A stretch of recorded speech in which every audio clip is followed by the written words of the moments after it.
Egaa hordoftoota daawwattoota keenya seenaa hindala isaa ilmaan jaarsoo jahan isin biraan geenyee walitti deebinee jirra. Gosti duugaa jalqabumarraa akkuma kaafnee gootota hedduu qabdi. Gootota isaan keessaa har'aan kana goota hin goomne kan maqaan isaanii dhaloota keessaa hin banne Mul'is Gadaa waliin adda bilisummaa Oromoo jalqaba jaarraa abbaa Gadaa wajjin keessaa nama tokko Mul'is Gadaa yeroo qeeroon gara nama soddomii jahan Yaman irraa hidhatanii gara Somaaliyaa gara biyya mootummaa Somaaliyaatiin qabamanii jaarraa hidhaa turan. Namni isaan faana Oromiyaa fi Somaaliyaatti mana hidhaa dheeratti deddeebi'ee isaan kana faana turee fi qabsoo sossoosaa ture. Mul'is Gadaadha. Daawwattoota hordoftoota keenyaa seenaa Mul'is Abbaa Gadaa kutaa tokkoffaa isaa kan isin biraan geenyu taana. Ogeessi kaameraa fuudhee biyyatti argamu Abduu Naasir Muhammad. Qophii isaan qophii tanaa walaa gadaadhaati. Seenaa Mul'is Gadaarraa mootummaa fi gammummaa fi hayyummaa arjummaa dhaloonni barata. Kanaafuu seenaa nama jabaa keenya arraan kana seenaa Mul'is Abbaa Gadaadha. Hanga xumura sagantaa keenyatti dhufaana turan afeerraa keenya nama qophii kanarraa waa baratee dhalootaaf waa utubaa seenaa dhalootaatiif lafa kaayee gahuus dhabbiin haa taasisu jecha gara seenaa keenyatti isin dabarsan hanga xumuraatti dhufaana turan.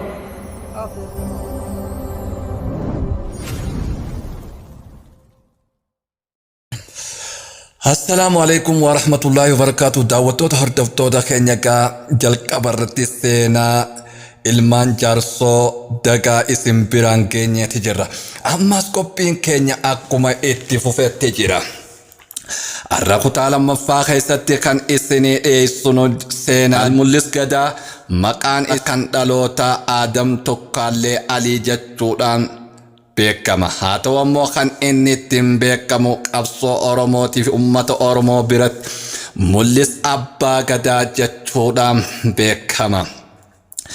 Mul'is Abbaa Gadaa kan dhalate godina Harargee Bahaa Aanaa Cinasan ganda Mul'is Eeguutti yoo ta'u warra gootota dhaluun beekamu goota ilma jaarsoo dagaa qal'ooti. Mul'is Gadaa nama afaan Oromoo fi afaan Arabaa malee afaanota biraa hin dubbanne ture.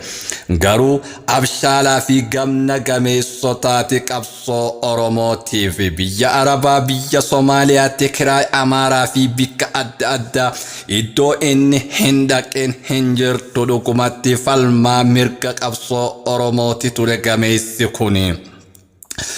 Daawwattoota hordoftoota keenya seenaa Mul'is Gadaarraa waa hedduu baratan jenneeti abdanna. Qopheessaan qophii tanaa Boonaa Birraadhaati. Ogeessi tiknikaa kan nu faana jiru Abduu Naasir Muhammadi. Shoorri Mul'is Gadaa qabsoo bilisummaa Oromoo keessatti qabu kan hammana je'ame yoo ta'ullee hamma inni qabsoo godhe takkaaf hin seeneeffamneefi. Kairoo ganama marsaa duraa keessa osoo mana hidhaa Somaaliyaa hin seenin kan hafe Mul'is Gadaati ture. Mul'is Gadaa miseensa Kairoo ganamaa tahuu qofa osoo hin tahin qabsaa'ota Oromoo akka lakkoofsa faranjii bara 1969 dhaaba ABO unquran muraasa keessaa nama tokko hangafa ture. Gumaacha Mul'is Gadaa qabsoo bilisummaa Oromoo keessatti gumaacha himnee fixuu hin dandeenyu waan ta'eef hamma qabsoo inni taasisa keessaa hanga qajjiisaa tokko yookaan hanga akka qajjiisaa tokko qofa keessaa harkifnee laaluu goota maqaan isaa dagatamuu hin taane kana dhaloota dhaalchisuuf jenneeti daawwattoota hordoftoota keenya. Barri isaa bara 1973tti hoggansi ABO kan jalqabaa miseensonni Kairoo ganamaa 36 osoo hidhatanii Somaaliyaa irraa gara biyyaa seenuuf yaalan mootummaa Soomaaliyaatiin qabamanii mana hidhaa Mandheeraatti hidhaa jiru yeroo kanatti Kairoon ganamaa marsaa tokkoffaa waggaa 3 ol mana hidhaa keessatti lakkoofsisanii jiru dubbee qayroo ganamaa marsaa lammaffaadha. Hoggansi gootawwan Elamoo Qilxuu fi Ahmad Taqiidhaan durfamu biyya Yaman Aden irraa ka'anii Soomaaliyaa keessa dabranii carcar xirratti yookaan Habroo carcar koonyaa carcaritti koonyaa Habrootti mootummaa Haayile Sillaasee irratti jalqaba lola guyyaa jalqabaatiif waraana mootummaa irraa nama 125 galaafatan yeroo kana Mul'is Gadaa Soomaaliyaa keessa jira ture. Haala sochii biyya keessatti deemuun wal qabatee tana gabaasni isii hayyi duree gaafasii kan tahe fi mana hidhaa Mandheeraatti kan argaman Jaarraa Abbaa Gadaa fa'aa dhaqqabu qabdi. Kanaaf Mul'is Abbaa Gadaa ergama haala sochii biyya keessatti Elamoo Qilxuu fa'aan itti jiran hordofuun deeggarsa qabsoo kanaatiif loltoota Eleteriyaa wajjin walitti hidhata uumuu fi raawwii sochii kanaatiif biyya Soomaaliyaatti hidhaa kan jiran qayroo ganamaatiin gahuu dirqamni itti kenname. Dirqama kanaas fudhatee Soomaaliyaa irraa gara Oromiyaatti miilaan imaluu jalqabe. Yeroo kana Elamoon faanis amma reefu Harargee seenan. Mul'is isaan akkuma jirutti itti dhiisee hoggaa Oromoonni bahan sochii jalqabu warri Eletiriyaatii kaabaan lola finiinsaatti dhufan.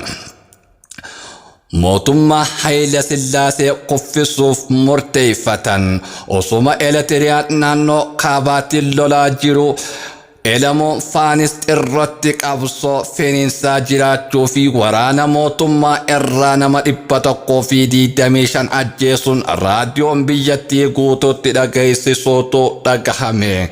Taateen takka hin dhagahamin gootichi Elamoo Qilxuu carcar xirroo keessatti kunoo dhukaasuu jalqabee Oromoota qabsoo bilisummaa Oromoo gootummaa Bakar Waaree kan bakkatti deebise. Yoo kana dhagayuu dafee gaddeebi'uu waan dirqama waan taheef gara Finfinnee dhufee haala kana deeggaruuf carcar Habroo dhaqe. Guyyaa inni carcar galamsoo gahu Elamoo fi hundeen wareegamaniiti jiru. Haa ta'uu malee sochii kana Oromoonni carcar daranuu dammaqinsinni ka'umsni qabsoo mana Oromoota carcar hunda seenee jira. Raawwii qabsoo xirroo kana dammaqinsaa fi sochii dargaggoonni carcar sana booda itti jiran qabsaa'ota wal qabateen kana qabsaa'ota Oromoo kan mana hidhaa Mandheeraa jiran dhageessisuunis dirqamate. Haala sochii kanaan hoggansi mana hidhaa Mandheeraa jiru harkachuu waan qabuuf ammas miilaan of booda gara Soomaaliyaatti imaluun mana hidhaa Mandheeraatti Jaarraa Abbaa Gadaa fa'aa oduu sana dhagahuu waan qabaniif jecha Mul'is Abbaa Gadaa ammas miilaan gara Soomaaliyaatti deebuun dirqama itti tahe. Hamilee isaanii tan daranuu miidhamte isaaniitiin wal qabatee oduu kana yoo dhageessisu daranuu onnee isaanii abdii fi kutannoo itti hore. Gammoojjii fi baddaan gaarreen Oromiyaa tulluun hundi bilisummaa Oromoo jetti jechuudhaan Jaal Mul'is Gadaa qabsaa'ota Oromoo fi hayyu duree ABO kan gaafasii Jaarraa Abbaa Gadaatii fi hoggantoota qayroo ganama waliin mana hidhaa Mandheeraatti jiran tan hamileen isaanii hidhamuudhaaf fi laamushoyte sochii qabsoo Oromoo biyya keessa jirtu tana yeroo dhageessisu daranuu hamilee isaanii jajjabeesseeti biraa deebi'e. Jaal Mul'is Gadaa seenaan isaanii waan himamee hin dhufneef kutaa tokkoffaa isaa asumarratti xumurra. Daawwattoota hordoftoota keenya seenaa Jaal Mul'is Abbaa Gadaarraa waan hedduu barattan jenneeti abdanna. Kutaa lamaatis qorannee bifa bareedaadhaan kan isin biraan geenyu taana. Nama torbaanii nu haa taasisu galatooma horaa bulaa.